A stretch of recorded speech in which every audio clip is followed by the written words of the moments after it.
Now, there's a warning for this video. If you have any mental health problems like bipolar, schizophrenia, that kind of stuff, you gotta be careful with this, what I'm about to teach you guys today, because these rules that I'm gonna tell you guys work so much that it could release too much emotions. Like, some people don't have the capacity or the bandwidth to be able to process every emotion they have. You gotta understand, the brain works like this, right?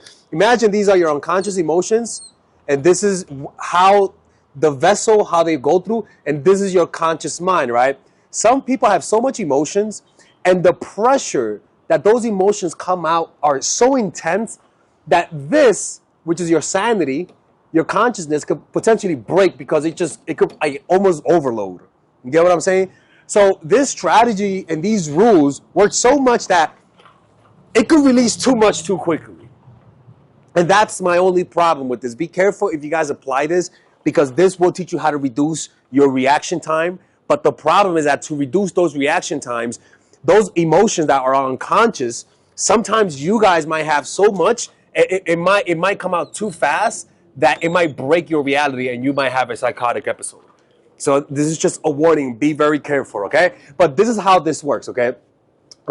Essentially, every emotion you have has a source, right? You reacted to something. And the emotions that stay unconscious, the most intense emotions you have, originate from childhood traumas, right? But not just that, but that you were unconscious when you felt those emotions, and your parents never taught you as a child how to self-soothe. In other words, when you were a creepy little kid and you were crying, wag, wag, wag, your parents picked you up, and maybe they were frustrated. So when they tried to soothe you, they did it in a rushed, fast way. So when you were put down, you were still agitated. You were still crying. And your parents maybe didn't have the patience. So that little creepy little kid never learned how to self-soothe. Your parents never had the patience to put you down once you're relaxed. Meaning, that is literally the equivalent of you relaxing yourself. You were never taught that. Your body was never taught that. So you might see this where if it's because of childhood trauma, you might notice that you might behave when you get triggered. You might behave in a very petty way. That's when people start getting petty, and this is why relationships, a lot of times you see that a lot in, or other ways that causes you to get very emotional, very triggered, is sudden gains and losses. Whenever you have any sudden gains or losses, like the lottery, or any sudden losses, your brain gets very irrational, right? Like, it's like when people get famous, they start to treat their friends like their fans. Or when you start to lose something, you start to exaggerate how bad the situation is. And so this literally changes your thinking, and it makes you extremely reactive. And so when things go good, you get very reactive, meaning very egomaniac. When things go bad, you get very negative. And this causes you to deviate from reality more. Other things that causes you to become very reactive and very emotional is when it is pressure, right? When you're under attack, right? Either you are or you're not, but in your mind, when you feel like you're under the attack, you get very defensive. And this causes you to get very emotional, very reactive. And the more these things happen, the more it accumulates unconscious emotions, meaning the more this gets filled up, and those emotions have to come out. Like, whenever you have bottled up unprocessed emotions, they have to come up. And the way they come up is that you feel a negative emotion, but then your mind has to have a reason for it to be there. So it's like when I've seen a video of a cheetah that was mad. I think it was a tiger. Yeah. It was pretty pissed because he lost food. And then the tiger saw the crew recording. And because the tiger was still mad, the tiger started chasing the people that didn't do shit to them. It's kind of like that. Your emotions arise from childhood, but because there's no reason, it creates a reason, right? You stub your toe and you fucking get angry, right? You lose a game and you really get angry. And you might notice, why am I so angry out of exaggeration? Well, because what you're not aware is that it's coming from your unconscious. And if you don't know that, you're going to really think you're angry because of that. And in order to soothe yourself, you'll try to fix that. When in reality, there's nothing to solve. And you'll never fix the issue because you're only dealing with the outward manifestation of your reaction. Right? The real solution for the tiger wasn't to attack the people in the car. The real solution for the tiger was just to relax. You're just misplacing the feeling. You're just almost like kicking the can down the road. You're not really processing. If that tiger would have just breathed and relaxed, the emotion would have gone away and not came back. Why? Because by you acting on the emotion, oh, that's why I'm fucking mad, you're reinforcing it. And you're creating more reactions inside of you, right? So pressure. Other reasons why you get really triggered and get very emotional is triggering people. There are some people who are really good at pissing us off. And I call these people inflamers. And you have to get away from those people. They specialize in pissing people off. An example of that is Charlemagne the God. And that's why a lot of them are famous. He's one of the most hypocritical people I think I've ever seen in my life. I swear to God. It's truly horrible. And so these people are annoying, people who play power games, people who are very stubborn, people who are toxic. Other things, it's group think. When you're in a group, it makes you very emotional. You get very triggered, meaning when you're in a group and you're protesting, you might be protesting something, but if you're doing it in a group, you actually protest with more intensity. Even Christians know this, that when you're praising God in a church, sometimes the Holy Spirit is true, but sometimes it's your emotions that makes you think you're feeling the Holy Spirit. So groups, being around people, changes you, either for the positive or the negative. But once you have these emotional reactions, how do you fix it? Because sometimes we try to fix it by trying to fix the problem, right? We feel unhappiness because we lost our job, but without noticing you were still unhappy before you lost your job. It's just that now that unhappiness, unprocessed emotions, is going to manifest itself in a different way. And if you try to keep solving this, trying to find a job, you're not really going to get at the source. You first have to see through the illusion that you don't really need to fix anything to feel any different. But let's talk about that, okay? We're going to go from the most profound to the most superficial one to the most profound, okay? So the first thing is don't try to change people. Don't try to change people. If you meet inflamers, what triggers you a lot is the fact that you hate the way they are. Don't try to change people. You got to see people. Imagine this is a thorn and this is a flower. You got to see people almost as though you're seeing a thorn in a flower. You don't try to change the flower. You accept the flower for what it is. And so this is what you want to do. You want to just understand people. Because when you let them trigger you, you stop understanding them. You get what I'm saying? When you let them, that's why a lot of times family members don't know each other that much, because rather than getting to know who they are, they're just reacting to how they are. Oh, I cannot believe my son is gay, right? And so you have no idea who he is, because you're stopping at the reaction. So that's one thing. Don't try to change people. You know, if people are flaky, don't get mad. Just understand that that's how people are. The next thing is to increase your reaction time. So the next rule is not just try to change people, increase your reaction time. Before sending that text, and this is, honestly, this is wisdom, because this is the easiest thing, and this is actually the last thing that people do.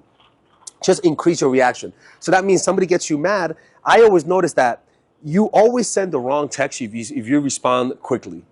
But if you take your time, literally just take a day or an hour, 2 hours or 3 hours, sometimes it's not the fact that you don't have the right knowledge. It's just that you're in the wrong emotional state. So increase your reaction time before doing anything. Because the more you increase your reaction time, emotions fade away over time. It's like watching a sound wave, right? Sound waves at first are very high. But then over time, the further it gets, the more they get elongated to the point where you don't even see the sound wave anymore. It just looks like it's like that. Like stars, right? When you see stars, the reason why they're white is because that's what happens when waves, when light waves get elongated to the point where it looks like it's white. You gotta let your emotions elongate. Like emotions are like waves of time. The more you wait and don't do nothing, the more elongated they get. And that's what they call it enlightenment, right? Because remember, when you let a light beam or light expand throughout space, it'll look like it's white. When you allow your emotions to be there and not move it, and just allow them and see them over time, they turn to white, meaning they turn into peace. You become fully enlightened. Your emotions become elongated. You allow so much reaction time because you're not reacting to your thoughts or emotions, that those emotions turn into enlightenment, right? So just increase your reaction time. Don't send that text. Don't stab them. Nothing like that. Other ways is to increase empathy or gray matter. This is usually in your frontal cortex. By you increasing your gray matter, you literally increase your ability to observe emotions without reacting. Or better yet, if you don't want to, increase your empathy. Because both are symbiotic, meaning when you increase your gray matter, you increase your empathy. When you increase your empathy, you increase your gray matter. But all of this allows you to control your emotions more. So, like I always tell you guys, check out a metta meditation.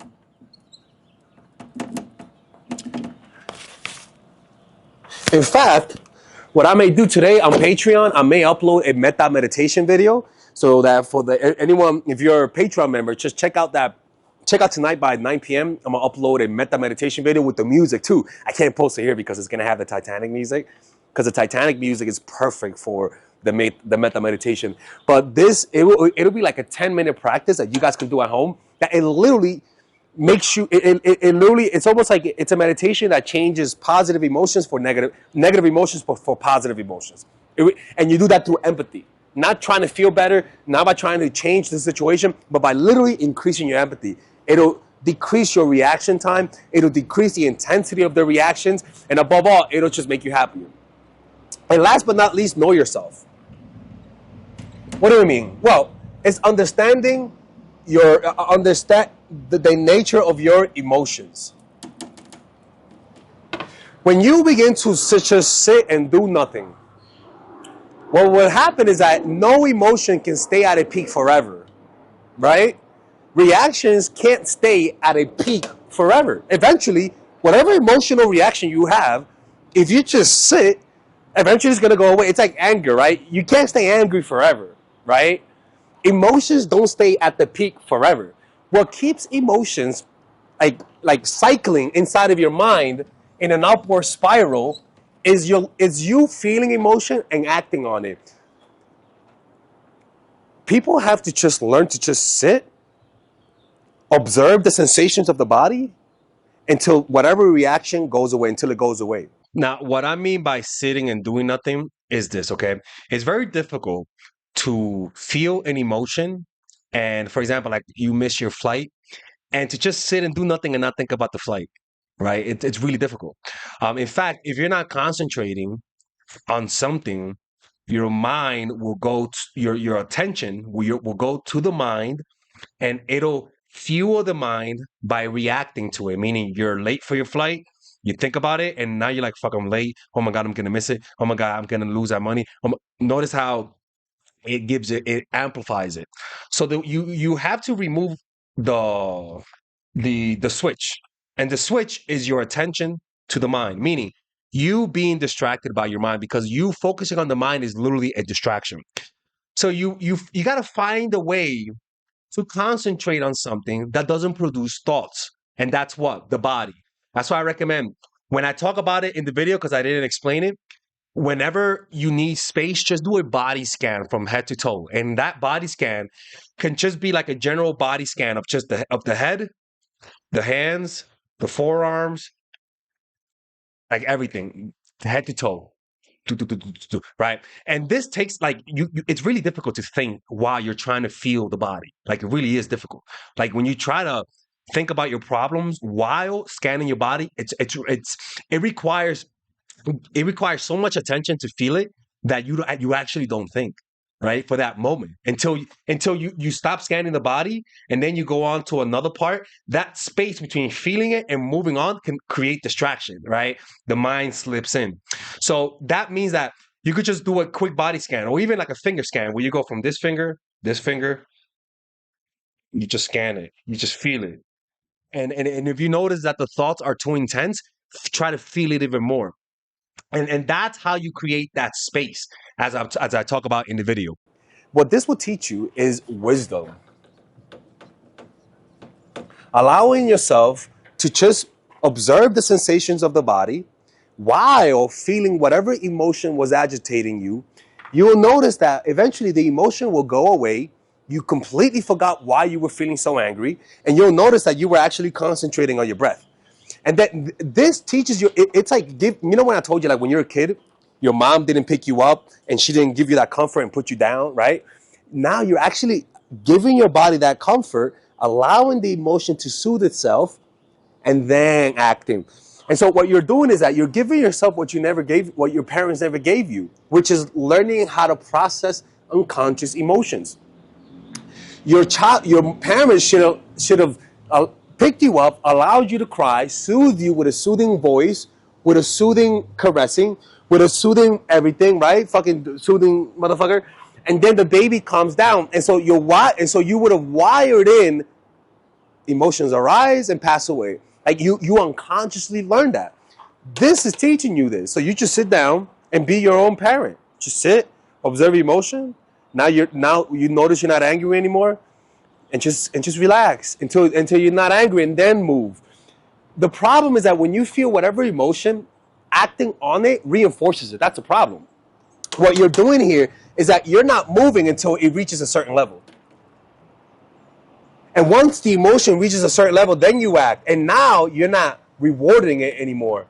You're slowly killing it, because what it thrives on is your immediate action after you feel it. It'll die if you don't act. If you literally just stand still, distract yourself by observing a sensation of the body, because remember, the body doesn't react to the mind. I mean, the body reacts to the mind, but the body doesn't create pain. The body doesn't create illusions. It doesn't want this or that. Only the mind creates those wants and desires, which become reactions, right? So by distracting yourself with feeling the sensation of the body, you give space for that emotion to die down. But if you're not distracted or focusing on the physical sensation, your mind naturally is going to laser in on that emotion, is not going to like it, and then all of a sudden it increases more of it.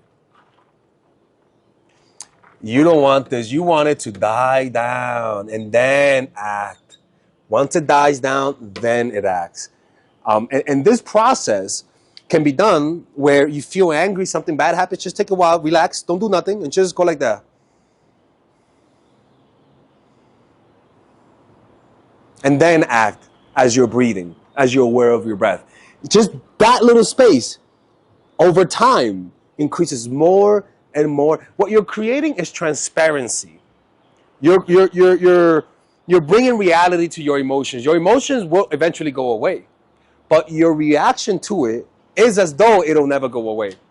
You react to those emotions thinking that it's never going to go away. So I have to do something. I have to smoke that crack. I have to smoke that weed, because if I don't smoke it, this feeling of desire never goes away. That's the illusion. If I don't punch this wall, this emotion won't go away. If I don't smoke that crack, if I don't send that text, that anxiety will never go away. That is reinforcing the illusion. If you just test it, test it out for yourself, don't do nothing, and see what happens. Does it go away?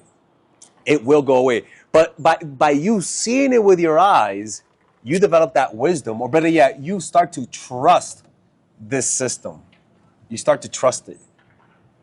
And this is the permanent solution. The permanent solution. Some of you guys might not do it. I get it. It's not easy. But I believe this works. If you guys want to check out more of it, check out my course, Emotional Mastery, where I talk a lot more about it. But this is how you decrease your triggering and your reaction by 80%. I promise you, this has helped me with addiction. This has helped me a lot. You know, it's literally what I do. So please do it. I know it helps. You know, and if it doesn't help, then at least you try. Anyways, man, love you guys, man.